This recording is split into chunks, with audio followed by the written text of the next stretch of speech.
Hello passengers, I hope आप सभी अच्छे होंगे। लास्ट एपिसोड में हमने देखा था कि दायून ये बता देती है कि उसका कोई कनेक्शन है यूनगे की बहन के साथ, और अब इस एपिसोड में ये दिखाया जाता है कि जब यूनगे को काम करते टाइम दायून का लाइब्रेरी से मैसेज आता है कि वो ठीक है और वो घर पहुंच जाएगी, तो चिंता ना करे। यूनगे अपना काम कर ही रहा था कि तभी उसे ये एहसास होता है कि दायून खतरे में है। वो भाग के जाता है लाइब्रेरी की ओर, और यहाँ वही सीन लास्ट एपिसोड का दिखाया जाता है जब वो दोनों पार्क में बातें करते हुए जा रहे थे, और दायून यूनगे को बताती है कि शायद वो लास्ट विटनेस है जिसके साथ यूनगे की बहन थी। अब यहाँ यूनगे भड़कने लगता है कि दायून को मालूम था तो उससे सारी बातें शेयर करनी चाहिए थी, और कहता है कि ये बस एक यादें हैं। दायून बोलती है कि बस यादें नहीं है, ज़रूर कुछ तो है तुम्हारी बहन के साथ लिंक। यूनगे गुस्से में कहता है कि तो क्या हुआ, वो अपनी बहन की तलाश में दायून को खतरे में नहीं डाल सकता। और एक बार दायून ने ये कहा था कि वो यूनगे को छोड़ के कहीं गायब नहीं होगी। दायून कहती है कि कुछ नहीं हुआ है, मैं कहीं नहीं जाने वाली। यूनगे दायून के फेस पर प्यार से हाथ रखता है, फिर दोनों साथ में चलने लगते हैं। यूनगे माफ़ी मांगता है कि वो गुस्सा हो गया था। यहाँ दायून भी अपनी तरफ से माफ़ी मांगती है, पर मन में दायून साइको की कही बात याद करती है और यूनगे के हाथ को कस के पकड़ के चलने लगती है। और इसी के साथ हमें इस एपिसोड का टाइटल दिखाया जाता है। दायून घर आके भी साइको की कही बातें याद कर रही थी कि उसने लाल गेट के बारे में कुछ कहा था। दायून मैप में से देखती है और उसको वही ब्लू गेट वाला एरिया के बारे में याद आता है। दायून सोचती है कि काफ़ी साल बीत गए तो ज़रूर बहुत सारी चीज़ें बदल गई होगी। दायून को रात में सपने आते हैं और वो उठ के बैठ जाती है। इस तरफ यूनगे टेरेस का लाइट ऑन करता है और दायून अपने रूम से यूनगे को देखती है और सोचती है कि हर बार यूनगे को कैसे मालूम चल जाता है कि उसको बुरे सपने आए हैं। दायून नीचे पानी पीने जाती है और देखती है कि मम्मी और दादी कहीं गायब है। दायून बाहर खुद के रेस्टोरेंट में देखती है जहाँ मम्मी और दादी उस पुराने पुलिस वाले से बात कर रहे थे। वो पुलिस वाला ये बताता है कि दायून पे फिर से साइको ने हमला किया है। दायून की मम्मी ये सुन के गुस्सा होती है, और अब यहाँ मम्मी बोलती है कि वो सबको मार डालेगी, भले एक हो या दो। बेटर होगा कि साइको सामने ना आए। पहले किसी को भी मारना इजी नहीं रहता है, लेकिन दोबारा बेझिझक मार सकते हैं। वो कभी दायून को दोबारा खोना नहीं चाहती, और ये सारी बातें दायून सुन लेती है। नेक्स्ट मॉर्निंग दायून नीचे ब्रेकफास्ट करने आती है। एक्चुअली साइको ने गला ज़ोर से दबाया था, इसी की वजह से दायून के नेक पे निशान पड़ गया था, और यही चीज़ यूनगे भी पार्क में दायून के फेस पर हाथ रखते टाइम देख लेता है। बैक टू द सीन में आते हैं। दायून ने गले में स्कार्फ वियर किया था ताकि वो निशान दिखाई ना दे। दायून की मम्मी ये नोटिस करती है और पूछती है कि वो क्यों नहीं बताई कल रात के इंसिडेंट के बारे में। दायून कहती है कि क्या हुआ था कल रात। मम्मी पूछती है कि तुमको नहीं पता। दायून रिप्लाई देती है कि नहीं पता। मम्मी डायरेक्ट बोलती है कि उन्होंने सुना है कि साइको फिर से आया था और उसने दायून को लाइब्रेरी में चोट पहुंचाया है। दायून कहती है कि तो क्या हुआ, अगर वो ये बात बता देती तो क्या दादी और मम्मी साइको को ढूंढ के दफना देती। मम्मी यहाँ गुस्सा होती है, ये कह के कि क्या बकवास कर रही हो, तुम्हारे साथ जो भी हो रहा है वो तुम्हें बताना चाहिए, तभी तो दादी और मैं तुम्हारी हेल्प कर सकेंगे। दायून बोलती है कि ठीक है, पर आप लोगों का क्या आपके पास मुझे बताने के लिए कुछ नहीं है? ऐसी कोई चीज़ जो मैं नहीं जानती या मैं भूल चुकी हूँ पर मुझे जानना चाहिए। मम्मी बोलती है कि ऐसी कोई बात नहीं है। दायून बोलती है कि मेरे पास भी नहीं है। वो दादी से कहती है कि कोई सीरियस बात नहीं है तो दादी चिंता ना करे। दायून दादी को बोलती है कि अगर कोई हेल्प चाहिए होगी तो वो ज़रूर बताएगी। दादी दायून की मम्मी से कहती है कि उसको अपना गुस्सा कंट्रोल में रखना चाहिए। मम्मी कहती है कि वो अपसेट थी इसीलिए, पर शायद दायून को कुछ पता चल गया है। नेक्स्ट सीन में दायून यूनगे के रेस्टोरेंट जाती है। वहाँ यूनगे समझ जाता है कि दायून को अनकंफर्टेबल लग रहा है, बिकॉज वो अपना स्कार्फ ठीक कर रही थी ली जून और यूनगे के दोस्त के सामने। इसलिए यूनगे दायून को अपने पास बुला लेता है। यूनगे धीरे से पूछता है कि क्या वो ठीक है। फिर बाद में वो दोनों normal lovey dovey type conversation करते हैं। यहाँ ये नज़ारा ली जून और यूनगे का दोस्त देख रहे थे। ली जून कहती है कि हम ऐसे दिखाते हैं उन दोनों को कि हमें कुछ दिखाई और सुनाई नहीं दे रहा, क्योंकि उनको ऐसे ही देखने में मज़ा आ रहा है। नेक्स्ट सीन में जीवन तो अपने पापा को देख के नज़रअंदाज करके निकल जाता है, पर उसके पापा उसे पलट कर देखते हैं। जीवन तो ऑफिस आके उसी पुलिस वाले को घूर के देखता है जो फालतू की अफवाहें फैलाया था उसके पापा के खिलाफ। अब आप सभी व्यूअर कमेंट सेक्शन में इसी पुलिस वाले को कोई शॉर्ट नाम बताइए, ताकि मैं नेक्स्ट एपिसोड में इस कैरेक्टर को उसी नाम से बुलाऊं। चलिए बैक टू द सीन में आते हैं। उस पुलिस वाले को जीवन तोक का घूरना पसंद नहीं आता। वो रिएक्ट करने वाला ही रहता है कि तभी वहाँ हुआंग आ जाती है और रोक देती है। हुआंग जीवन तोक को बाहर निकलवा के पूछती कि क्या हो गया है, क्या था ये सब। कुछ तो हुआ है अभी और पिछली रात को भी, जब जीवन तोक हुआंग को गले लगा के रोया था। जीवन तोक हुआंग से सीसीटीवी फुटेज के रिकॉर्ड्स ओपन करवाने के लिए कहता है और ये भी बोलता है कि उसको एक इंसान को ढूंढना है और साइको का नाम लेता है। यहाँ हुआंग भी साइको के बारे में कुछ पता कर रही थी, इसलिए दोनों एक दूसरे से पूछते हैं कि वो साइको को कैसे जानते हैं। अब यहाँ यूनगे को एक कॉल आता है और यूनगे दायोन को बताता है कि उसके यहाँ शाम को बहुत इंपॉर्टेंट गेस्ट आने वाले हैं, तो क्या दायोन उसके साथ सुपरमार्केट चलेगी। मार्केट जाके दायोन यूनगे का इंटरनेशनल मेन्यू सुनती है और कहती है कि तुमने कभी मेरे लिए तो ऐसा कुछ नहीं किया है। यूनगे बोलता है कि करता तो है, बिकॉज वो उसकी प्रायोरिटी है और वो गेस्ट बस फ़ायदा दिलाएंगे अगर हमारे साइड रहे तो। अब यहाँ दोनों शॉपिंग करने लगते हैं।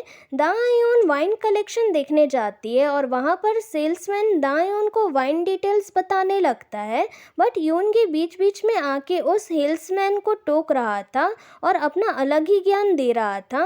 दायोन समझ जाती है कि ज़रूर यूनगे जेलस फील कर रहा है। दोनों अच्छे से एंजॉय करते हैं शॉपिंग। रेस्टोरेंट आके दोनों साथ में मिलके डिनर प्रिपेयर करते हैं गेस्ट के लिए।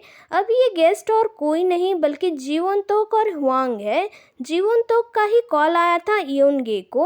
अब यहाँ ये सिचुएशन देख के ऐसा लग रहा था कि डबल कपल डिनर डेट चलने वाला है। जीवन तोक कहता भी है कि कितना ऑकवर्ड है ये एक साथ इकट्ठा होना। अब यहाँ जीवन तोक पूछता है दायोन से कि साइको ने क्या किया है और वो स्टॉक क्यों करता था। दायोन सारी बात बताती है। ये सब सुन के हुआंग कहती है कि वो श्योर नहीं है कि ऐसे इंसान को हम खुला छोड़ सकते हैं जो इतना डेंजरस हो, बिकॉज दायोन ने साइको को ऐसे ही बेहोशी की हालत में जिंदा ही रेफ्रिजरेटर में पैक कर दिया था। हुआंग की बात से यूनगे भी एग्री करता है, तो दायोन मुंह फुला देती है। जीवन तो बोलता है कि ये सब मुश्किल रहा होगा दायोन के लिए, उसने बहुत सफ़र किया होगा। जीवन तो दायोन को ये एश्योरिटी देते हुए बोलता है कि जितना हो सके वो हेल्प करेगा। डिनर करते टाइम यूनगे और जीवन तो के बीच फ्रेंडशिप झलकता है और वहीं दूसरी तरफ दोनों कपल्स के बीच में एक स्वीट बॉन्ड भी। बाहर जीवन तो यूनगे से मिलता है और जीवन तो डिनर के लिए थैंक यू बोलता है। यूनगे पूछता है कि क्या तुम अपने पापा से मिले। जीवन तो कहता है कि कैसे मिलता वो, ये सब उसके लिए बहुत शेमफुल है। बट 10 साल पहले उसके पापा मिलने आए थे और हम व्यूवर्स को पास्ट का सीन दिखाया जाता है। उसके पापा बात करने की कोशिश करते हैं, बट जीवन तो कहता है कि प्लीज़ अब गलती से भी वो कहीं भी मिले तो जताना कि हम एक दूसरे को जानते ही नहीं हैं। अगर पिछले इस बात को सोचे तो उसके पापा मिलने आए थे इस उम्मीद से कि उसका बेटा थोड़ा बहुत समझने की कोशिश करेगा। फिर जीवन तो और यूनगे अंदर आ जाते हैं। दायोन हुआंग को बता रही थी कि किसी ने रेफ्रिजरेटर उठा लिया। दायोन ने उसे रिसाइकल के लिए बाहर रखवा दिया था, बट बाद में वो गायब हो गया। हुआंग बोलती कि कोई क्यों उठाएगा। जीवन तक भी पूछता है और उस रेफ्रिजरेटर की डिटेलिंग बताने लगता है। नेक्स्ट मॉर्निंग वो रेफ्रिजरेटर वापस वही जगह आ चुका था। सारे उसे देख डरने लगते हैं। यूनगे रेफ्रिजरेटर का डोर ओपन करने वाला ही था कि तभी वहाँ पीछे से जीवन तो कहता है कि उसी ने रेफ्रिजरेटर लिया था क्योंकि उसके पास कोई फ्रिज नहीं था और ये अच्छा भी दिख रहा था। दायून बोलती कि ये फ्रिज तो बहुत बड़ा है और जीवन तो किस फ्लोर में रहता है। यूनगे थर्ड कहता है और सारे लोग शॉक होकर ऊपर देखने लगते हैं। यूनगे दायून को मैसेज करके कहता है कि आज रेस्टोरेंट खाली रहेगा तो अपनी स्टडी वहीं कर सकती है। दायून डोर का पासवर्ड टाइप करती है और उसको आज का दिन और पासवर्ड से याद आता है कि आज यूनगे का बर्थडे है। वहीं यूनगे अपने घर जाता है और अपनी मम्मी के लिए खाना बनाता है। साथ में वो लंच करते हैं। यूनगे की मम्मी कहती है कि जाओ, शायद तुम्हारा भी कोई प्लान होगा। पर आज के दिन सिर्फ यूनगे का बर्थडे नहीं था बल्कि उसकी बहन का भी बर्थडे था, तो इसलिए यूनगे की मम्मी ज़रा भी खुश नहीं थी। जाते जाते वो यूनगे से पूछती है कि तुम्हारे फादर ने कांटेक्ट किया तुम्हें। यूनगे फिर झूठ कह देता है और चला जाता है। यूनगे चलते चलते दायून को याद कर रहा था और दायून उसके पीछे ही थी। यूनगे बेंच पे बैठ के मिस यू कहता है और दायून कहती है कि किसे मिस कर रहे हो। यूनगे पूछता है कि तुम इतनी दूर से मुझसे मिलने आई हो। दायून बोलती है कि आज बर्थडे है और उसके पास देने के लिए कुछ भी नहीं, तो वो साथ में टाइम स्पेंड करने आई है। दोनों हैप्पीली टाइम बिताते हैं और उन दोनों को दूर से साइको देख लेता है। दायून अपने घर आ जाती है और टेबल पे रखे मैप को देखती है जिसमें उसको वही ब्लू गेट पे डाउट होता है। वहीं दूसरी तरफ यूनगे अपने रेस्टोरेंट में आके उसके दोस्त का लिखा मैसेज देखता है जिसमें लिखा हुआ था कि केक अंदर फ्रिज में रखा हुआ है।